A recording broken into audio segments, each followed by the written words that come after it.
নামে এক লোক ছিলেন, যিনি বাকি লোকেদের মতো ছিলেন না। নোহ ঈশ্বরকে ভালোবাসতেন এবং তাঁর বাধ্য ছিলেন। ঈশ্বর নোহ ও তার পরিবারকে মহাপ্লাবন থেকে বাঁচিয়ে রাখার কথা ভাবলেন। নোহকে মহাপ্লাবন থেকে সাবধান করলেন। তিনি নোহকে একটি বিশাল বড় জাহাজ তৈরি করতে বললেন, যার নিচু ছাদ থাকবে, 3টি তলা, 1টি জানালা ও 1টি দরজা থাকবে। নোহ ঈশ্বরের কথা মতন জাহাজটি তৈরি করলেন।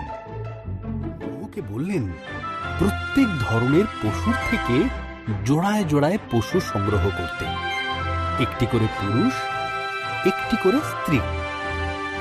এরপর নোহ ও তার পরিবার বাকি পশুদের নিয়ে জাহাজে উঠে পড়লেন। ঈশ্বর জাহাজের দরজা বন্ধ করে দিলেন। 40 দিন 40 রাত ধরে অবিরাম বৃষ্টি হয়েছিল। আকাশ থেকে বৃষ্টি পড়ছিল আর সমুদ্র হ্রদে জল বেড়ে উঠেছিল। এর ফলে পৃথিবীর উচ্চতম পর্বতগুলিও মহাপ্লাবনে ডুবে গিয়েছিল। এই অবস্থায় নোহ আর তার পরিবার ও অন্যান্য পশুরা জাহাজে নিরাপদে ছিল এবং তাদের জাহাজ মহাপ্লাবনে ভাসছিল।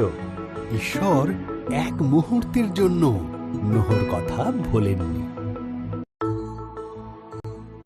ঈশ্বর বাতাস পাঠালেন, জলের স্তর নেমে গেল, জাহাজটি আরারত পর্বতে থেমে গেল। নোহ একটি ঘুঘু পাখিকে বাইরে ছেড়ে দিলেন। যখন পাখিটি আর ফিরল না, তখন তিনি বুঝতে পারলেন পাখিটি এখন নিরাপদে আছে। ভূমি শুকিয়ে যাবার পর ঈশ্বর তাদেরকে জাহাজ থেকে বেরিয়ে আসতে বললেন। তিনি আকাশে প্রতিজ্ঞাস্বরূপ একটি মেঘধনু বানালেন, এই কারণে যে তিনি আর কখনো পৃথিবীতে মহাপ্লাবন আনবেন না।